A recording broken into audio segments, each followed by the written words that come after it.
He was trained to fix teeth, but a deadly disease would force him to pick up a gun and a deck of cards. John Henry Doc Holliday was born in Georgia in 1851. He was smart and received a great education, even learning Latin and Greek. By age 20, he graduated from dental school in Philadelphia and moved to Atlanta to start his own practice. Just as his life was beginning, tragedy struck. Doc was diagnosed with tuberculosis, the same disease that had killed his mother. The doctor told him he had only a few months to live. He was told that a dry, warm climate might help him live a little longer. With little to lose, the young dentist packed his bags. He left his career and his home behind, heading for the wild frontier of the American West. Doc arrived in Dallas, Texas, hoping the air would be easier on his lungs. But with his constant coughing, he couldn't keep a dental practice open. Broke and desperate, he turned to the only other skill he had: gambling. Would this new, dangerous life keep him alive or get him killed first? Doc Holliday was now a gambler, and he quickly learned that in the West, cards and guns often went together. Doc's new life was violent from the start. He moved from town to town dealing cards in saloons.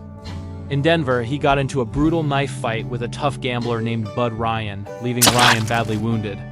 He then traveled to Texas, where his temper got him into more trouble. After a fight with a gambler named Henry Kahn, the unarmed Doc was shot and seriously wounded. A newspaper even mistakenly reported that he had been killed. While recovering in Fort Griffin, Texas, Doc met two people who would change his life: a fiery woman named Big Nose Kate Haroni, and a lawman named Wyatt Earp, who was hunting an outlaw. Wyatt Earp needed information and Doc helped him. Not long after, Doc heard that Wyatt was in a deadly situation, trapped by outlaws in a Dodge City saloon. Doc saw a chance to repay the favor.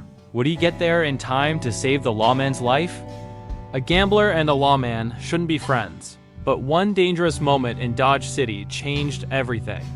As the story goes, Wyatt Earp was cornered by a group of armed cowboys in a Dodge City saloon. They had him outnumbered and were about to kill him. Suddenly, Doc Holliday stepped out of the shadows and put his gun to the leader's head, forcing the cowboys to surrender. Whether this exact story is true or not, Wyatt Earp always believed Doc saved his life that day. The two became fast friends, a rare bond between a lawman and a gambler. They eventually decided to head to the booming silver town of Tombstone, Arizona, hoping to find their fortune. They brought their friends and family, including Doc's girlfriend, Kate. Tombstone was a rich town, but it was controlled by a violent gang of outlaws called the Cowboys. The Earps were lawmen, and the Cowboys saw them as the enemy. As Doc's friend, he was now a target too.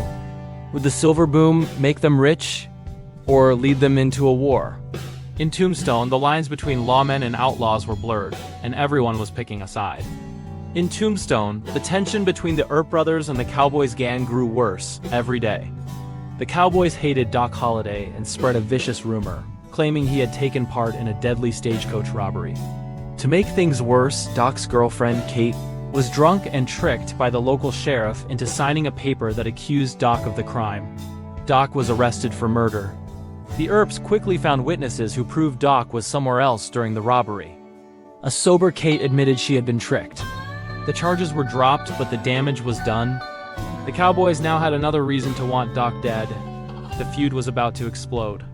On October 26, 1881, the Cowboys were gathered near a place called the OK Corral, armed and breaking the law. Virgil Earp, the town marshal, knew he had to confront them. He handed Doc Holliday a shotgun and made him a temporary deputy. The four men started walking down Fremont Street. What would happen when they faced the Cowboys? The 30-second shootout that would define the Wild West forever. On October 26, 1881, Wyatt and Virgil Earp, their brother Morgan, and Doc Holliday walked toward the Cowboys. They were going to disarm them for breaking the city's gun law. When they met, tensions were sky-high, shouting turned into shooting. In the frantic 30-second gunfight, 3 Cowboys were killed. Morgan and Virgil Earp were wounded. Doc Holliday was grazed by a bullet but fought fiercely, using his shotgun to deadly effect. The town was divided. Some saw the Earps and Doc as heroes doing their duty, others saw them as murderers. A long legal hearing followed, but in the end, a judge ruled they had acted within the law. The Cowboys were furious and wanted revenge. A few months later, Virgil Earp was ambushed and shot, leaving him permanently crippled. Then Morgan Earp was murdered, shot in the back while playing pool. The law had failed. What would Wyatt Earp and Doc Holliday do now? After his brother was murdered, Wyatt Earp declared a war on the cowboys, and Doc Holliday rode by his side. With his brother Morgan dead and Virgil maimed, Wyatt Earp knew the courts wouldn't deliver justice. He formed a federal posse to hunt down the cowboys he believed were responsible. The first man on his list was Frank Stillwell. Wyatt and his posse, including Doc, found Stillwell in Tucson and killed him.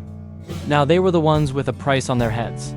Warrants were issued for their arrest for murder, but Wyatt didn't stop. His vendetta ride continued, and his posse killed 3 more cowboys in a series of shootouts. They were forced to flee Arizona to avoid capture.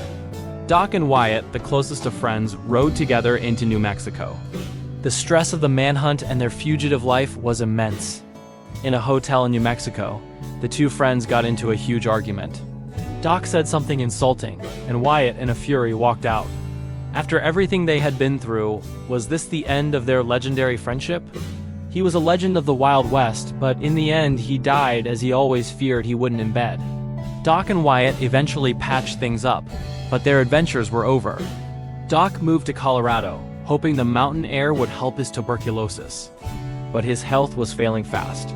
He was gray, thin, and constantly coughing. In 1887, he went to a hotel in Glenwood Springs, Colorado, to try the healing springs. The fumes from the springs were bad for his lungs, and his condition worsened. As he lay dying, he looked at his bare feet and found it funny. He had always expected to die in a gunfight with his boots on. Doc Holliday died on November 8, 1887. He was only 36 years old. His loyal friend Wyatt Earp once said of him, "He was a dentist whom necessity had made a gambler, a gentleman whom disease had made a vagabond, and the deadliest man with a 6 gun I ever knew."